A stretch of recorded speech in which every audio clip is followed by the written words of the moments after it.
Hello everyone, it's me again, Burntam, DIY TV, panibagong araw at panibagong vlog na naman mga ka-DIY.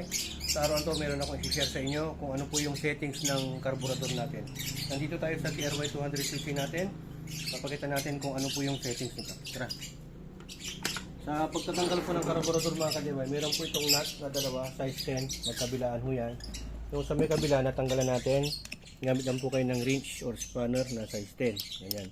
Tapos tanggalin nyo rin tong Phillips screw dito, yan, para maluwagan natin tong hose ng filter, air cleaner natin.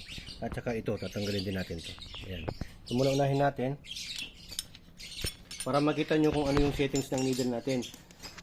May mga ano kasi, mga kasama natin dyan, mga nakaki-RY 200cc or 150cc, kahit na bagong model 2023, ang problema nila nag-overflow at humahagok yung ano nila, carburetor nila, or nabubulunan or nalulunod. Ito lang po mga ka-DIY, pag naluwagan nyo na to, taas nyo lang dahan-dahan, ganyan, para makita nyo yung needle. Responsable na pag ginagalaw nyo yung throttle, tumataas baba yan, taas baba, para sa ganun papasok po yung gasolina doon sa main jet. Tinatakpan po kasi nito yung main jet. Ito po, katanggalin po natin yan. Para matanggal po natin yung needle, tulak lang po natin para lumabas yung lock, ganyan. Yan. So, yan, tinutulak ho natin. Yan mga ka-DIY ha. So, ito po yung needle natin. Para makita nyo po, nasa ano po siya. Pang-apat. Kasi iyan po, 1, 2, 3, 4, 5. Ito po ang simula ng bilang sa ulo.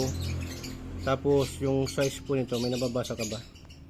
Ito ho kasi mga ka-DIY, nakuha ko po yung ano, second hand. Stock carburetor pa to. Yan o. Yung code niya is P30. 30mm po yan. Ano to ang nakalagay? 2711. Ito yung po nakalagay na code nito. 2711. So, nandito po sa pang-apat po siya. So, ibig sabihin, yung pangatlo po kasi yung po yung pinaka-standard. Hindi po siya magsaya. Hindi po rin siya matipid. Ito, the more you lower the markings, itong clip or circle clip, bumubuka po yun, bumubuka po siya, parang ganyan po siya, tinataas po niya. Pag ibinababa, pag ito naman nilalagay mo sa taas, bumababa naman niya, sinasaraduhan niya yung gasolina. Ito medyo maaksaya po siya ng konti kasi nasa pang-apat po siya, pero ito po yung gusto ng makina ko. Hindi po siya nabubulunan, hindi po siya humagok, wala po siyang problema yung carburetor natin, hindi rin po siya nag-overflow. So yan, pang-apat po. Okay, ito po kasi ito ang tawag ito, experiment po talaga ito. Yung air and fuel mixture naman, papakita ko sa inyo kung paano. So pag natanggal nyo na yan, saka natin igalaw-galaw to. Yan. Hindi pala natin ito mga ka-DIY, itong para sa ano niya, choke niya mga ka-DIY, yung cable choke niya dito. So yan mga ka-DIY, kung paano nyo tanggalin to, dahan-dahan lang po pag ganyan, patagilid ho yan. Dahan-dahan lang po, yan. Mabubuhos po talaga yung konting gasolina dyan, pero okay lang naman yan. So yan po yung itsura ng ano natin, carburetor natin. PD. Yan o. PD 30mm po ito. Kihin. Original po yan na ano, Japan. Yan, technology from Japan. Ito yung serial code niya oh. Yung bago ngayon, yung TRY 2023 model, yung kulay orange, nakalagay dito PG30. Ito parang nabura na eh. Siyempre, 2019 model pa to. Ayan. Dito minsan nag-overflow. Ayan. Lilinisan ko na rin to. Brush lang naman yan. So, ayan po yung nasa loob niya. Hindi natin magalaw. Itong sa choke yan eh. Ayan, oh. Pag gusto mong isarado yung choke, ganyan. So, ganyan yung itsura niya. Airjet niya itong mga to. Ito yung tunuhan mga ka-DIY. Dito ginagalaw yung tono. Air and fuel mixture ho ito. Ayan, may palatandaan pa siya. Kikita mo mga ka-DIY, may palatandaan niya. May guhit doon. Tapos ito yung guhit. Nakatapat lang siya. Kinandaan na nila to. Ibig sabihin yung ganyan. Yan siyang palatandaan. Ibig sabihin parang sa stock pa to. Yan napansin ko may ano siya. Sa kasa pa to mga ka-DIY na ano, settings. Yan may pintle pin siya. Meron din dito para malalaman nila kung pinalitan nyo to, tapos kung ginalaw nyo to. Yan yan yung mga markings. Ito stock pa to na settings. Yung sa karayom lang siguro sila nag-adjust, diba? Kasi dapat nasa standard yun, nasa pangatlo na guhit na ano, circuit. Okay, so So ito, check natin kasi may palatandaan naman. So ayan mga kadewa, ito ho yung palatandaan niya, marking ho yan ng kasa. Ang gagawin ho natin, papakita ko sa inyo kung ano po, kung paano ho dito mag-adjust ng air and fuel mixture. Ito ho kasi yung responsable na kung saan pag itim yung reading or plug reading ng spark plug mo, rich po yun, ibig sabihin less air, more gas. Pagka masyado namang maputi yung plug reading mo sa spark plug mo, ibig naman sabihin yun rich air, lean gas or kunti yung gas. Pwede hong sumabog dun. Okay, mas maganda minsan yung may black yung tip ng spark plug mo, iwas sabog. Kaya nga lang ho, masyado maksaya at hindi niya nasusunog masyado yung ng kuryente yung gas. Kaya ito papakita ko sa inyo. Mula ho sa close position muna tayo kung ilang ikot po yung ginawa nila. Close position po, paharap po sa kanan. Okay?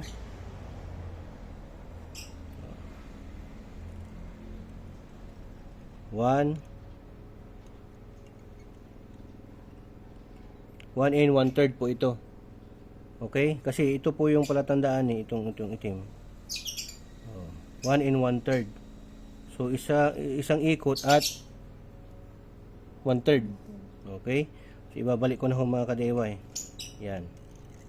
Pero experimental pa rin ito ha.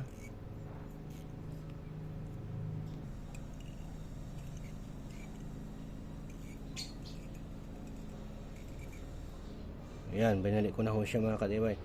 Halos dalawang ikot or dalawang full turn. Diba? So ayan, gayahin nyo na lang po yung mga kadeway kung umubra po sa inyo. Ito kasi po talaga experimental basis. At least may guide na po kayo. From close position po kayo lagi. Kung magtutunog kayo ng karburador, dapat mainit po ang panahon. At dapat din ginamit nyo na yung makina ninyo o yung motor ninyo para mainit ho ang makina. Hindi po kayo pwedeng magtuno ng karburador na malamig ang makina kasi mag-a-adjust po yan. Pag malamig pa po ang makina po kasi mga kadeway, mataas ang idle mo, so hindi mo makukuha. Dapat mga nasa 1,000 to 1,200 yung RPM mo sa idle mo pag naka-neutral ka po. Okay? Tapos saka ka po mag-adjust. Dapat ginamit mo na sa bayan o basta mainit na rin po yung makina at mainit din ang panahon. Kasi nagbabago po, kunwari nagtuno ka po, malamig ang panahon. Tapos bakit pumupugak pag mainit ang panahon? Kasi yung pinagtuno mo po ay malamig ang panahon. Dapat pag magtutuno ka, humidity talaga, yung walang masyadong hangin. Kunwari, dapat mainit, malinsangan, ganun, para mas makuha mo talaga yung optimum na tuning ng karburador mo. Nagbabago-bago po kasi ang timpla ng karburador natin, depende po sa panahon. Dapat mainit. So, ayan mga kadeway, babalik ko na ho siya. 1 and 1/3 po siya. Tapos yung needle niya nasa pang-apat mula sa una, pang-apat pababa. Okay? So yan, gusto nyo, ano ko na rin to, buksan ko para makita natin kung ano yung jettings nya. Yan mga kadeway, mayroon lang ho siyang dito, tatlo na Phillips screw. Para sa inyo, bubuksan ko na lang po. Mga kadeway, tanggal natin yung tatlong tornilyo. Ito yung load nya, ang lid ho yung nilalagay ko, hindi ho premium. Ito, may mga latak na ho siya mga kadeway. Kaya mas maganda talaga na maglagay po kayo ng filter. Yan mga latak. Yan mo sa loob. Yan mo, dami di ba? Yan, nilinisan na natin to ngayon. Siyempre 2019 model pa to, ngayon lang malilinisan. Kalalagay ko lang kasi nito mga kadeway. Itong filter kalalagay ko lang yan, wala pang 3 months. Siguro ngayon ko lang kasi to mabaklas, ngayon ko lang din makita. Kaya ganyan, marumi na pala. Yaman lang din. Ito yung tinatawag na floater. Ito yung main jet, yung needle. Dito sa loob niya, doon. Ito yun, kinasaraduhan niya. Dito kasi humihigop. Yan. So, tatanggalin natin. Yan, kung makikita nyo mga kadeway, yung main jet niya, yan, nasa 102. Ito po yung sukat niya, 102. At itong slow jet niya, tignan natin. So yan mga kadeway, yung slow jet niya, ito 34. Ito yung combination na pinapalitan. Itong main jet at itong slow jet. Slow jet, ito yung gumagana o responsable kung saan naka-neutral ka pa. Ito yung nag-sip-sip ng gasolina. Ito naman pag nag-accelerator ka na, ito yung responsable na sumisip-sip na ng gasolina. Pag kasi to, pag naka-idle ka, naka-neutral ka, may laman na to na gasolina. ito po yung responsable na umano dyan, sumisip-sip. Okay, tapos pag nagre-revolusyon ka na, siyempre mababawasan na yung gasolina na naka-stack dito sa karburador, dito na ngayon. Siyempre ano po yan, nakaganyan po yan mga ka-DIY, oh. Nakaganyan siya. Sarado ko para mas maintindihan ninyo. So ganyan mga ka-DIY, oh. Ganyan yan. Parang kunwari ganyan. Ito, pagka naka-neutral ka o naka-idle, hindi tumatakbo yung motor pero nakandar ang makina, puno ng gasolina yan hanggang dito. Yan, oh, yan nakikita nyo. 3/4, yan. Kasi pag nandiyan na siya, aapon ng gasolina, nag-overflow. Dito yung overflow na, ano naman, needle, kung saan dito lalabas yung overflow mo. Pag punong-puno to, dapat dito lang talaga. Yang may latak ng puti. Ngayon, ito yung sinisip-sip niya. Ito, sinisip-sip niya yung nandito. Ngayon, pagka bumaba na, nandoon na yung gasolina sa pinakadulo doon, ito na yung responsable na sumisip-sip. Okay? So, pag dito pa lang, idle pa lang, namamatay-matay na, ibig sabihin, pwede nyong palitan to at pwede nyong ituno dito. Yan, ito yung tunuhan. Yung pinakita ko sa inyo kanina kung paano magtuno. Ito. Yan. Tapos, ito naman, kung gusto nyo na palakasin, pwede rin palitan to more than 100, pwede nyo rin pababain below 100. Ganon din dito mga ka-DIY. Kaya dapat may match po ito talaga. Okay? So, ganun lang po yan. Yan yung mga ka-DIY, oh. Grabe yung latak niya, oh. Daming dumi. Sa ano to? Minsan sa mga gasolinahan. Baka mumurahin yung pinag-ano nyo. O mga buti-buti. Hindi nyo alam. May mga latak na may mga dumi. Yan, oh. Grabe. Linisan muna natin to. Kaya mga ka-DIY, nililinisan po natin. Ginagamitan din natin ng brush at yan. Ubusan ho kasi tayo ng ano, yung carb cleaner. Maganda sana yun, yung naka-spray bottle. Medyo malinis na. Namin dumi, pakita mo. Ito sa butas. Oh, yan. Bubugahan na natin ang tubig ito mamaya mga ka-DIY. Ito, babrasin din natin. Ito pala yung floater. Responsable din ito na pwede mong adjustan dito pagka lagi nag-overflow ito. Pero ang pag-ano dito, wag nyo nang tatanggalin dito mga ka-DIY. Ganun lang yan. Hihilain mo lang pataas para bumaba to, para bumaba yan. Para yung stopper niya dyan, hindi masyadong ano ng gas lumabas. Okay? Size 7 po yan. Yung iba dito lang ang tinatanggal nila. Kaya lang minsan pagka tinatanggal mo to ng flat screw, nabubungian to, lumuluwag. So, ibig sabihin, lumuluwag na yung butas, hindi na siya tama yung sukat niya. Okay, kaya dapat pag magtatanggal kayo dito. Ayan. Size 7. Ayan. Ganyan po kahaba mga ka-DIY. Ito po yung mga butas niya. May mga bilang-bilang din po niyan. Kaming butas mas maano ng gas. Para lumabas yung pressure, mapipressurean siya. Alabas yung dumi. So, ito okay naman to. Malinis naman yung sa loob niya. Buka na lang. Dito hangin. Okay mga ka-DIY, tapos na po natin binras. Bubulwiran na po natin. Pipressurean natin ang hangin.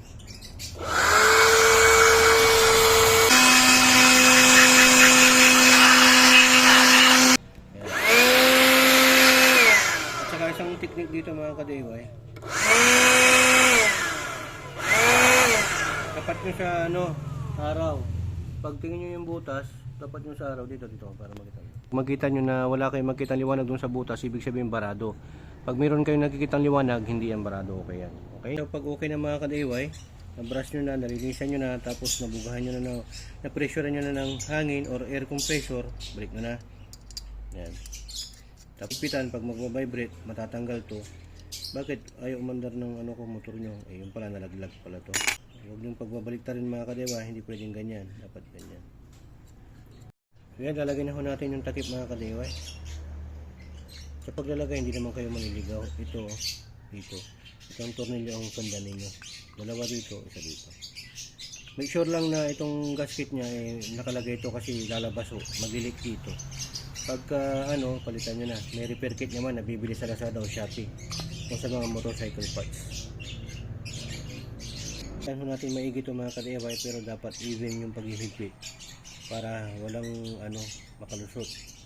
Iba kasi maluwag, yung iba mahigpit, hindi pwede yun. Dapat maipit ng tama yung gasket. Ayan.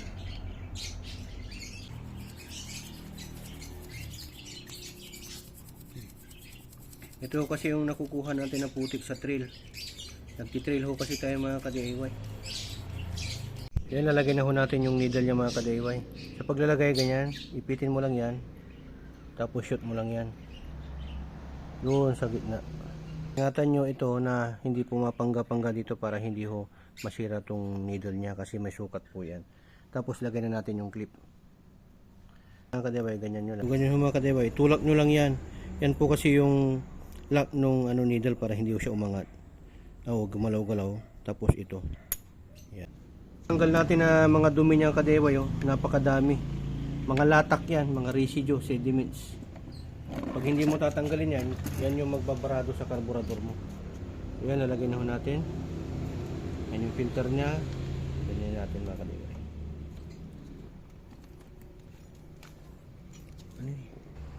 Yan, lagyan na natin yung hose ng filter mga ka-DIY para hindi siya maharang-harang.